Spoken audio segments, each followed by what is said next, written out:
Bismillah ar-Rahman ar-Rahim. Assalamu alaikum, dear students. I am Jamil Siddiqui, and subject matter of the session is importance of dietary carbohydrates and comparison of their glycemic index. It is Biochemistry Lecture 2 on Nutrition module. Learning outcomes. At the end of the session, you would be able to outline the dietary carbohydrates, learn their biochemical importance in the body, what is glycemic index, and we will classify carbohydrate rich foods according to their GI values, and some clinical aspects we will learn. Among the diseases, we will understand diabetes, its types and diagnosis, and know about lactose intolerance. Major source of dietary carbohydrate is found in plants. Can be classified into monosaccharides, disaccharides, and polysaccharides. Monosaccharides include glucose, fructose, and galactose, found in fruits and honey. They do not require any digestion, and they are absorbed as such from the small intestine. While disaccharides and polysaccharides, they need digestion into their respective monosaccharides. Disaccharides include sucrose, which is your table sugar, lactose, the sugar found in milk, maltose, the malt sugar. Among the polysaccharides, starch present in potato, rice, corn, and wheat, cellulose in the cell wall of the plant, making the roughage or fibrous portion of the diet, and glycogen or animal starch. This glycogen we get from the animal source. It is a polysaccharide. Biomedical importance of dietary carbohydrates. The carbohydrates are widely distributed in plants and animals.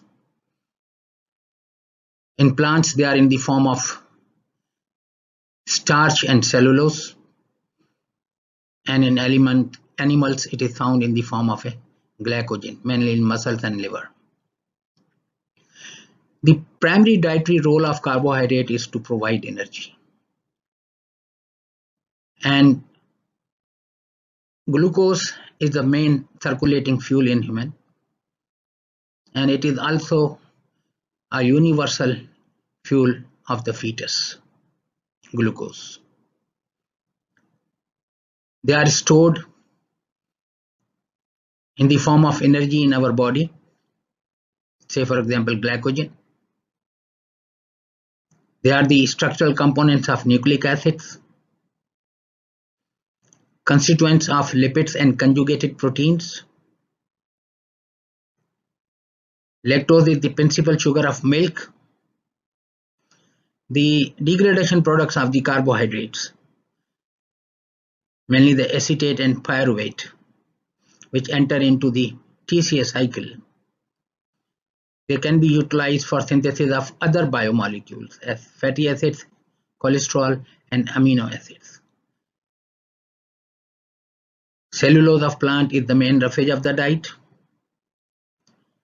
Sucrose is the main sugar of beverages and syrups.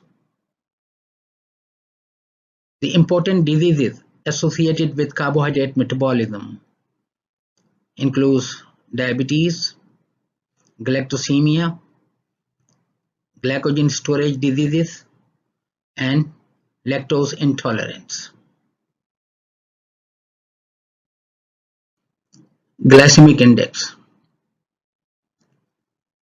Glycemic index of dietary carbohydrate is a measure of its digestibility, based on the extent to which it raises the blood concentration of glucose, compared with an equivalent amount of glucose or a reference food such as white bread or boiled rice. Carbohydrates, they are digested, broken down into respective monosaccharides, mainly the glucose, which circulates in the blood and provides energy to the cells of our body. This rise in concentration of glucose in the blood is the measure of dietary carbohydrates for their digestibility and absorption. How quick they are absorbed, how quick they are digested, and how quick they raise the blood sugar level. This is compared with the standard 50 gram of glucose or white bread equivalent to 50 gram. Glucose or galactose, both are the monosaccharides.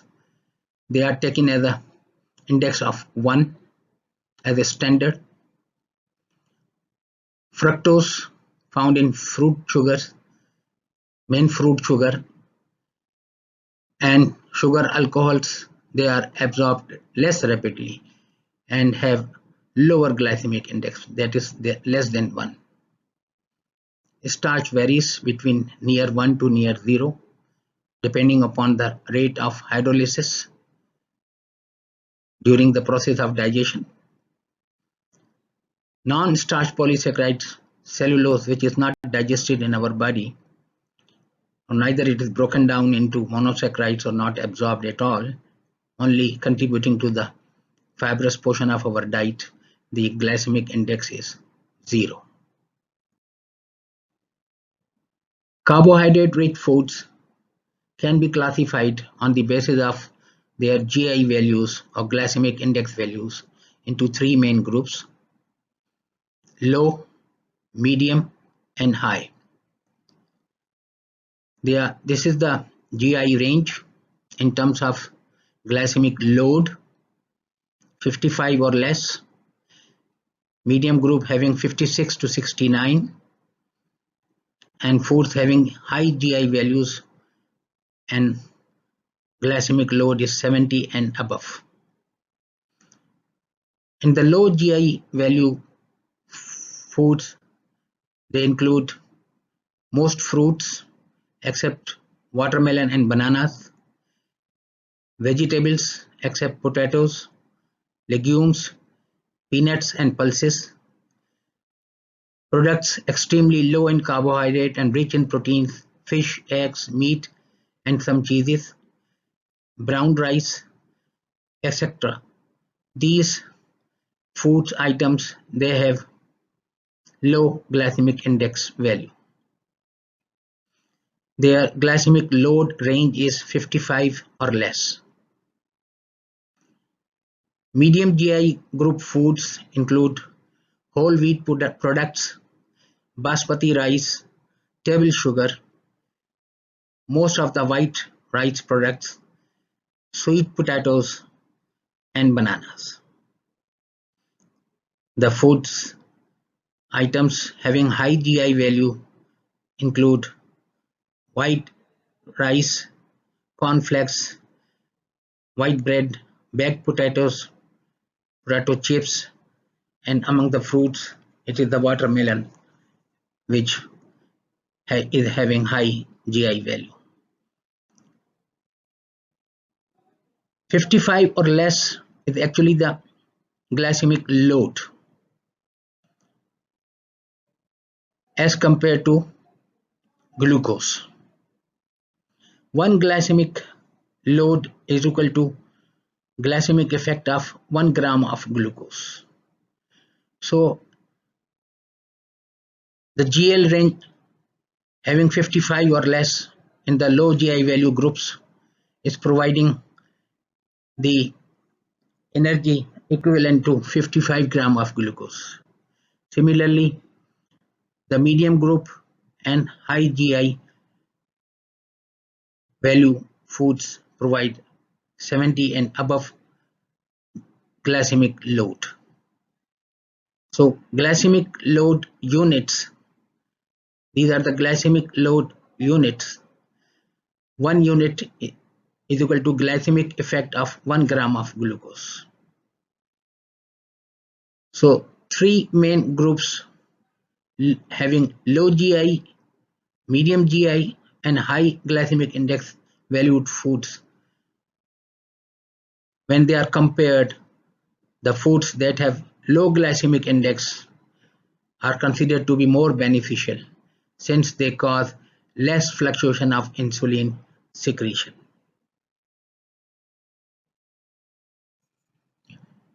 Carbohydrates in our diet have a substantial effect on our health. Several studies have shown that dietary carbohydrates having low GI value, those individuals have lower risk for developing type 2 diabetes and coronary artery disease, while individuals who use carbohydrates having high GI value, they have increased risk for developing type 2 and coronary artery disease. Because of high GI value of those carbohydrates, dietary carbohydrates, there is glycemic spikes of rise blood sugar level in the body, which promote these diseases. The pathogenesis is by increasing the oxidative stress to the vasculature of our body, and there is a direct increase in blood insulin levels, which are not good for health. Postprandial hyperglycemia, which postprandial means after meals, and hyperglycemia is the rise in blood sugar. This hyperglycemia, more than 110 to 130 milligram per deciliter. Postprandial level is, normal level is 110 to 140 milligram per deciliter blood glucose level in our body, and it is considered a risk factor associated with diabetes. So if we take meals and we have spikes of hyperglycemia, this may lead to diabetes. It is a high risk factor. The glycemic index has also been related by the researchers that high GI carbohydrates are associated with increased risk of obesity. Diseases associated with carbohydrate metabolism include diabetes, galactosemia, glycogen storage diseases, and lactose intolerance. The most common and important to be discussed is diabetes mellitus, or commonly referred as diabetes. It is a group of metabolic disorders in which there are high blood sugar levels over a prolonged period due to absolute or relative deficiency of insulin. The normal fasting blood sugar calculated for Pakistan and reflected in the most of the laboratories is 90 to 110 milligram per deciliter, while the random blood sugar, especially 2 hours after a meal, should be less than 140 milligram per deciliter. These are the normal ranges, but normal ranges are calculated statistically for a population, and you may find some variability. But common laboratories, or most of our Pakistan laboratories, they quote these normal ranges. Diabetes is a major cause of renal failure, peripheral neuropathy, especially legs and feet, heart attacks, myocardial infarction, and cerebral strokes. And it is also a leading cause of adult blindness and amputation due to gangrene and diabetic foot. Most of the cases of diabetes are separated into two groups, IDIM, NIDIM. IDIM is insulin-dependent diabetes mellitus, while NIDIM is non-insulin dependent diabetes mellitus. Type 1 IDIM is also called juvenile onset or type 1 diabetes, where there is an absolute deficiency of insulin. It is found in the young children. NIDIM is also called as adult onset or type 2 diabetes. There is a combination of insulin resistance and dysfunctional beta cells in the islets of Langerhans of pancreas. Due to resistance, insulin may be found normal in the body, but the receptors of insulin, which are responsible for the entry of glucose from the blood into the cells, they show resistance. So insulin level in the blood is normal, but receptor resistance is there. So you find the high blood sugar level in the body. Dysfunctional beta cells, they cause absolute or relative deficiency of insulin. Most commonly, relative deficiency of insulin is there, leading to type 2 diabetes. We will talk about the diagnosis of diabetes, but here it is pertinent to mention that WHO labels a person diabetic when fasting or postprandial blood sugar level is equal to 200 or above 200. A single test showing sugar level above 200 or 200 is sufficient to label a person a diabetic.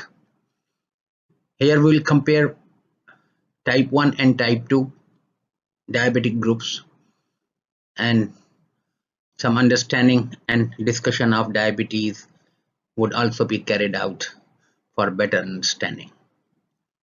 Type 1, type 2. Age. Type 1 are seen in childhood or during puberty. The age group for type 2 is after 35 years of age, usually 40, 45 or 50 years of age. But after 35 generally, you may find the cases of type 2. Nutritional status. Type 1 or juvenile, they are malnourished because they waste their calories and proteins because of the diabetes, and it is type 2, mostly people are obese, and this obesity leads to relative deficiency of insulin causing the diabetes. Prevalence. If 100 cases are diagnosed for diabetes, 10 to 20% they belong to the type 1, that is IDIM, insulin dependent, and 80 to 90% of diagnosed cases are belonging to the group type 2. Genetic predisposition is moderate, but in type 2 is very strong. If the family history, especially with both the parents, mother and father, they are diabetic, the offsprings or the children may also have diabetes. So genetic predisposition is strong in type 2. HLA association. HLA is the human leukocyte antigen or major histocompatibility complex, MCH. The HLA complex of genes are found on human chromosome number 6, and they encode for the proteins that are centrally involved in the actions of immune system. So HLA DR3 and DR4 genes, they are involved in type 1, causing the immune effect for the destruction of beta cells. In type 2, there is no association. Defect, beta cells are destroyed. No insulin is produced in type 1. In type 2, there is inability of beta cells to produce sufficient insulin. There could be a relative deficiency, but insulin resistance is also found causing the type 2 diabetes. Insulin may not have sufficient effect on its receptors. The receptors become resistant to insulin. Cause is unknown, may be viral or autoimmune, destruction of beta cells. The cause is also unknown here, but there may be a peripheral resistance to the insulin, or obesity may cause more demand of insulin and creating a relative deficiency of insulin, creating the high blood sugar level or diabetic hyperglycemia. Glucose intolerance is very severe. Type 1 patients cannot tackle the load of glucose or carbohydrate, so they cannot tolerate and they develop glucose intolerance, which is very severe in type 1, and it is mild to morbid in type 2 because of the presence of some insulin. Symptoms. The symptoms we'll discuss. They are common in type 1 and sometimes found in type 2, depending upon the severity of the diabetes in type 2. Ketoacidosis is common and it is rare in type 2. Keto acids, they are the end products of fatty acids metabolism. When glucose is not entered into the cell and metabolized, there is a deficiency of energy that is met by the metabolism of or beta oxidation of the fatty acids.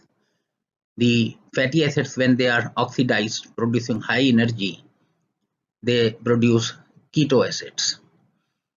Those keto acids are acidic in nature, causing the acidosis in the blood, causing the decrease in the pH of the blood, physiological pH of the blood, commonly seen in the type 1 and rarely seen in type 2. Insulin level is low or absent. It could be normal, low, or high. If high, just because of the resistance of the insulin receptors to the insulin. It could be normal. Generally, it is found normal or high, but there could be a relative deficiency. Acute complications in type 1 is diabetic ketoacidosis. Ketone bodies or keto acids, they accumulate in the blood, causing the acidosis in the blood. It is a serious complication. It may lead to coma and death. While in type 2, it is hyperosmolar hyperglycemic state. Hyperglycemia is there, causing the osmolarity to increase, and this state is described here as HHS, hyperosmolar hyperglycemic state. Ketoacidosis is rarely found until and unless badly managed.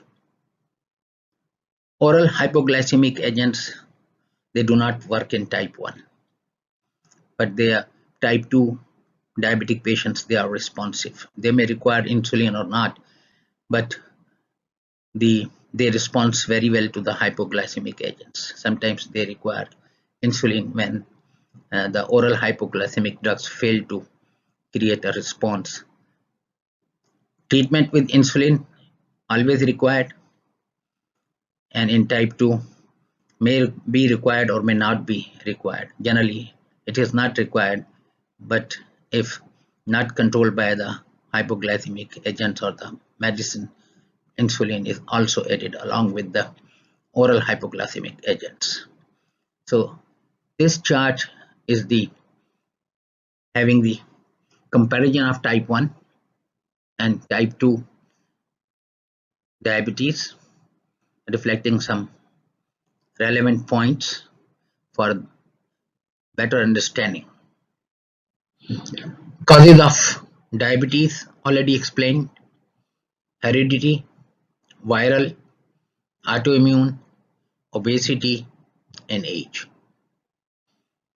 Heredity plays a major role in type 2. Viral and autoimmune causes are commonly seen in type 1. The most important and major cause of type 2 is obesity. Age group: type 1 in younger age and type 2 in the older age group. Sign and symptoms: polyuria, polydipsia, polyphagia, nocturia, weight loss, and muscle weakness, asthenia. Polyuria: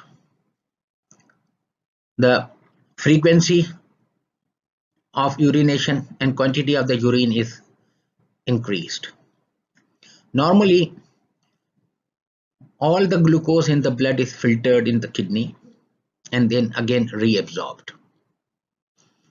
When the blood sugar is high, the more and more sugar is filtered, and glomerular filtrate contains the sugar and it is reabsorbed up to an extent. That extent or renal threshold for glucose is 180 milligram per deciliter. When the glucose concentration in glomerular filtrate is more than that threshold, that glucose cannot be reabsorbed by the kidneys and it passes into the urine, taking water along with it, causing polyuria and polydipsia. Polydipsia: when glucose is lost in the urine, it takes the water, creating polydipsia. More thirst is felt by the diabetic patients. And energy lack, because insulin is not having effect to allow the passage of glucose inside the cell. There is a depletion of energy inside the cell, and the response is more eating habits or polyphagia in diabetic patients. Nocturia: when frequency and amount of the urine is increased during sleep, they urge for the urination and they may have disturbed sleep. The consequences of diabetes are the weight loss due to non-availability of the glucose. Though there is high blood sugar level, but that sugar or glucose is not available for the metabolism inside the cell. So there is weight loss and weakness of the muscles, asthenia. The diabetic patients also complain about the asthenia or weakness of the muscles. They become lethargic, tired on slight exercise or exertion. Diagnosis of diabetes. Urine detailed report. If glucose is detected, the person may be labeled as diabetic, and the condition is called glycosuria, presence of glucose in the urine. Normally, glucose is not present until and unless it crosses the level of renal threshold. And in diabetic cases, that level is crossed and there is presence of glucose in the urine, and condition is called glycosuria. Fasting blood sugar should be less than 140. If found more than 140, that person can be labeled as diabetic. Some patients also show impaired glucose tolerance, in which blood sugar level, fasting blood sugar level is more than 140, but it doesn't generally crosses 200. So those individuals may have impaired glucose tolerance, or they can be labeled as pre-diabetics. A confirmatory test is random blood sugar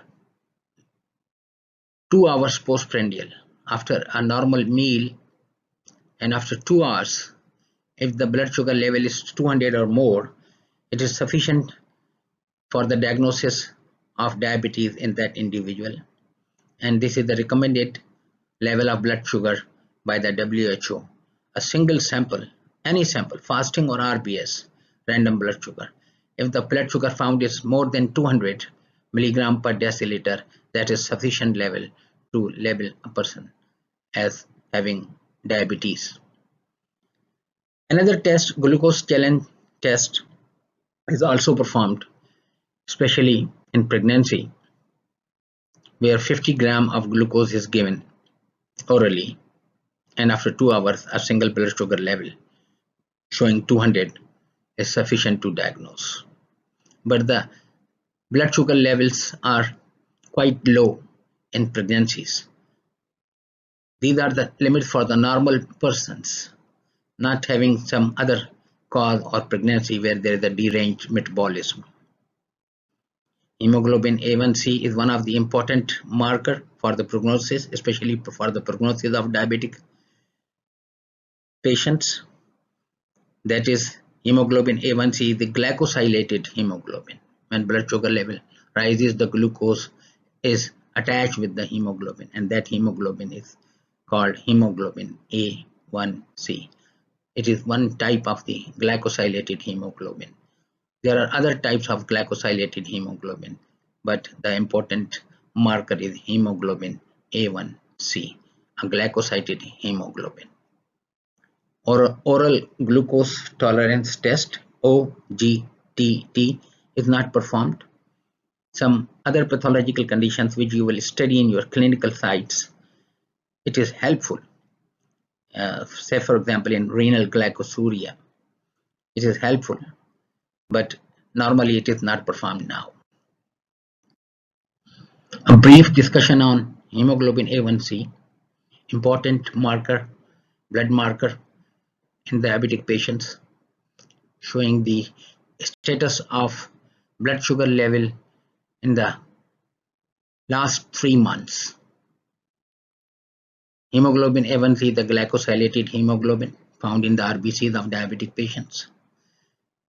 When blood sugar level rises, is attached with the valine amino acid of the beta chain non-enzymatically, and there is a result of glycosylated hemoglobin. Various types are there, hemoglobin A1C, A2C, AB, but A1C is best marker, very well detected and precisely detected in the blood by the chemical methods.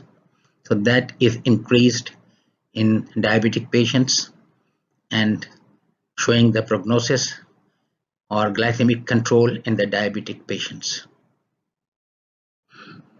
Hemoglobin A1C is determined in percentage of normal hemoglobin.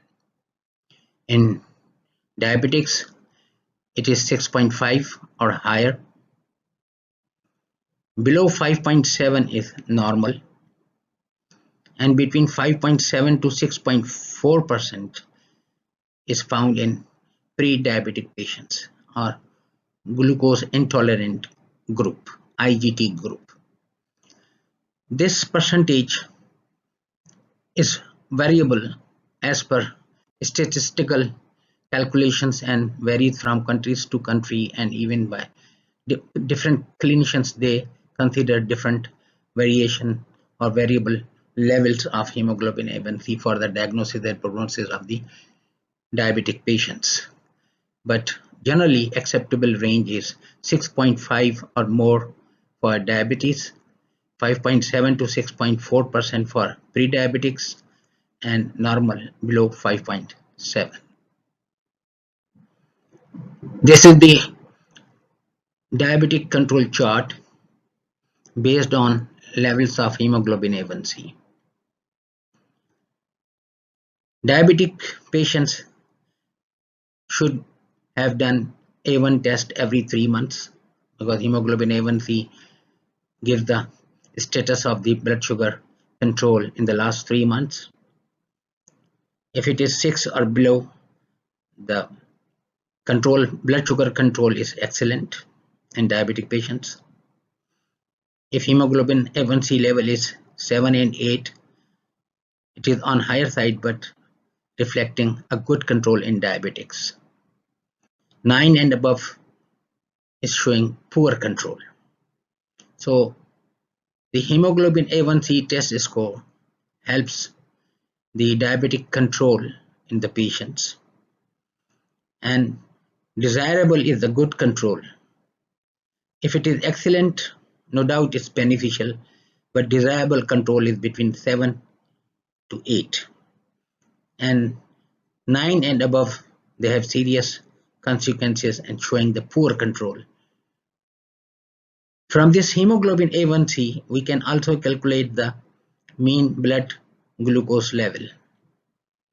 For example, 6, if hemoglobin A1C is 6, it is averagely showing 115 milligram per deciliter is the average blood sugar of that person for in the last 3 months.